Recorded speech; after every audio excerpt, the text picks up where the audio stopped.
Hi there, my name is Laura and welcome to another video. If it's your first time here, thank you so much for being here. I really appreciate it. And if you're a regular viewer, thank you so much. I really appreciate you supporting me and watching these videos, and I'm hoping you're getting some value from them. If you'd like to improve your riding and training and develop that relationship with your horse so when you go to a horse show you can win more ribbons at your next horse show, or if you generally like other horsey related stuff, then remember to subscribe and hit the bell icon so you don't miss any new tips that are coming out on these videos. Today's topic is what the judge is looking for when you do get to the horse show.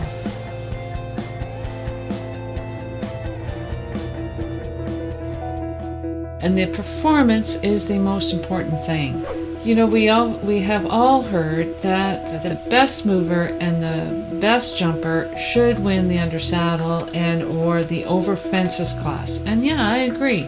But it's your performance that's got to be better. It's your performance that has to be good as well. Because it doesn't matter how good your horse jumps. If you add a stride or get a wrong lead or have a chip, it doesn't matter. You have to have a good performance. Now let's go a little bit deeper and see what makes a good performance, because that's really what's so important.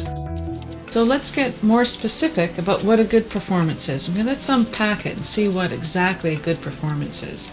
And for me, the three things that make up a good performance is rhythm, pace, and good turns. And if you have those three things, plus getting your right leads and plus getting the correct distances, all those other things that everybody knows about, but the things that maybe people don't know about are the rhythm of your horse, the pace, and the turns. And those three things, it's hard to just pick on one. They're kind of all woven together to make the good round. And if you have a good rhythm, good pace, and good turns, then you're going to get your spots properly, then you're going to get your distances properly, then you're going to get your leads properly. So all those things are melded together, but rather than always talk about getting the spots, getting the leads, getting the distances, we're going to talk about getting your rhythm, getting your pace, and riding your corners properly, because those things will reflect on your takeoff spots and your distances and your leads in the corners. So they're all intertwined together.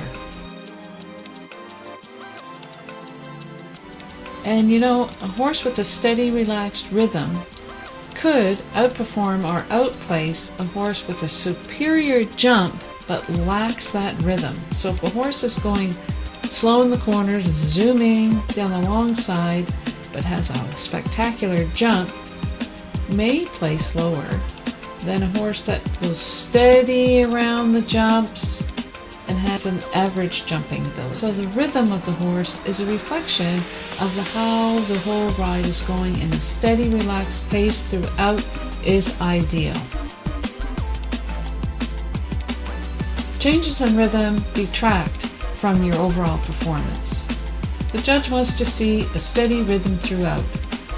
So what rhythm you start with should be kept throughout the whole entire ride. Same thing with the under saddle class. Your horse should have a steady, even rhythm. Pace and rhythm are really intertwined with each other, aren't they?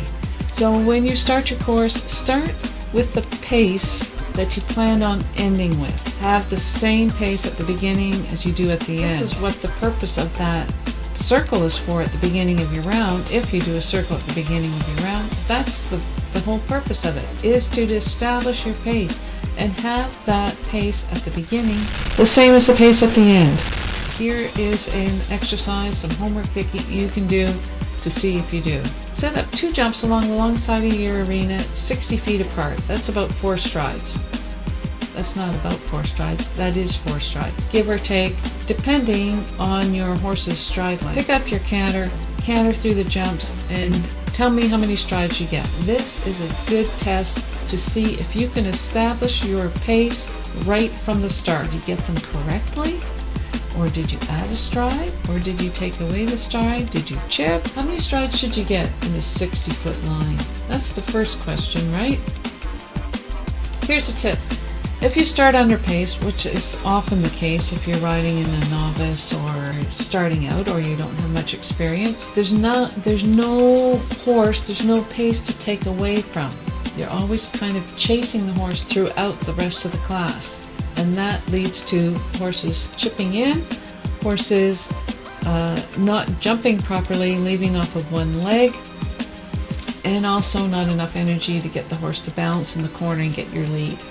So have enough pace so that you can ride that 2 jumps, 60-foot line, and 4 strides. If you're an underpaced, you're going to get 5 strides or you're going to get a chip.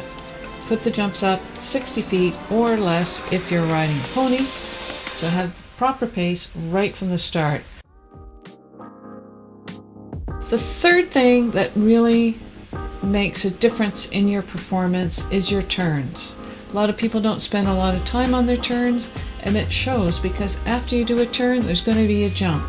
And if your turn isn't balanced, then your jump's not going to be balanced and the horse isn't going to perform properly. So make sure your turns are balanced. By balanced turn, I mean with your pace, within the pace, sitting up, balancing the horse on its hindquarters by keeping your legs on the horse and a little bit hold on the reins so the horse can balance themselves. Allowing the horse on the forehand and not supporting the horse means the horse is going to drop on the forehand, and when it gets to the jump, it's going to jump off its forehand and not jump properly. It's going to maybe knock a jump down. That is usually the number one thing that happens after a poor turn is the jump gets knocked down. They get a chip or they get a jump knocked down. Make a smooth, balanced turn by sitting up, keeping your legs on, keeping the horse going forward at a good pace within the rhythm, and balance the horse by squeezing contact on the reins. You use the corners for balance, sure, but not by pulling back on the reins without your legs. If you just pull back on the reins to slow the horse down, you're going to have to come out of that turn and either move up or get a bad jump. In either case, you're probably going to get a bad jump because you're changing your rhythm. That's going to destroy your rhythm if you pull back on the reins in the corner without keeping your legs on, and the horse is going to chip in or knock down that jump off the corner. Here's some homework for you to practice that. Set up a jump at the end of the diagonal line, and when you ride that corner, sit up, keep your legs on, and turn your head to look to see where the jump is. By the act of turning your head before you make your turn shifts the weight, and it tells the horse, it telegraphs to the horse where you're going, and then the horse knows where you're going, and it helps you make that turn more balanced and more within the pace and more rhythm, and keeping that pace on the approach to that jump will help make that jump better.